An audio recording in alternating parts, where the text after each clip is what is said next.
కోసం నేను ఎదురు చూస్తున్నాను. నువ్వు వాగ్దానం ఇచ్చి నువ్వు నెరవేర్చే దేవుడు, నా పక్షంగా నీ వాగ్దానము నెరవేర్చమని ప్రతి క్షణము దేవుడి దగ్గర మనము ప్రార్థన చేయవలసిన వారు అయినాము.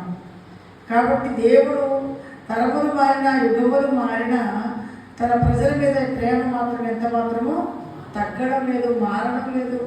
మారని దేవుడు, మార్పు లేని దేవుడు.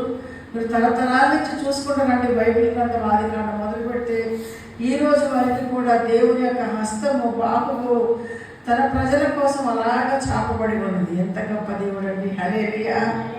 ఎంత అద్భుతం అండి! నా కుమారుడా, నీ హృదయం నాకు ఇమ్ము, నీ హృదయం నాకు ఇమ్ము అని చెప్తూ దేవుడు తన బిడ్డల్ని పిలుస్తూ ఉన్నారు. దినమెల్లా లోబడకపోతేనంట ఆయన చేతులు చాపి మరి పిలుచున్నాడంట. దినమెల్లా లోబడనల్లని ప్రజల కోసము ఆయన తన చేతులను చాపుతూ ఉన్నాడు. కాబట్టి నువ్వు లోబడాలి. దేవునికి లోబడకపోతే దేవుడి కోపం రావడానికి ఆస్కారం ఉంది. కుమారుని ముద్దు పెట్టుకోండి, లేకపోతే ఆయనకి కోపం వచ్చేదానికి సామెతల గ్రంథంలో ఉంటుంది. ఏమొచ్చిందంటే కుమారుడికి, కుమారుడు ఎవరు? ప్రభువైన యేసుక్రీస్తు. హల్లెలూయా! ఆయనకి ఎక్కడదండి కోపము? మన కొరకే ప్రాణం పెట్టింది ప్రేమ కదా. ఓకే, ఇప్పుడు బాగానే ఉంటుంది. కానీ తీర్పు దినమున రక్షణ లేకుండా, బాప్తిసం లేకుండా, మారు మనసు లేకుండా నామకార్థపు స్థితిలో నువ్వు ఉన్నప్పుడు అప్పుడు అస్సలు నీ ముఖం చూడదు.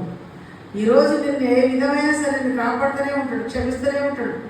నువ్వు రక్షింపబడే వరకు నిన్ను ప్రేమిస్తూనే ఉంటాడు. రక్షణ పొందకుండా ఈ లోకం విడిచి నువ్వు వెళ్ళిపోతే నీ దేహం మట్టిలో కలిసిపోయి నీ ఆత్మ దేవుని లెక్కలోకి వచ్చినప్పుడు దేవుడు కనికరం లేకుండా అక్రమం చేయవారులారా నా యుద్ధ నుండి తొలగిపోండి. అక్రమం అంటే క్రమశిక్ష లేని వాళ్ళు, క్రమము లేని వాళ్ళు, దేవుని మాటను లెక్క చేయని వాళ్ళ విషయమై దేవుడు నిర్మోహమాటంగా మీరెవరో నాకు తెలియదు.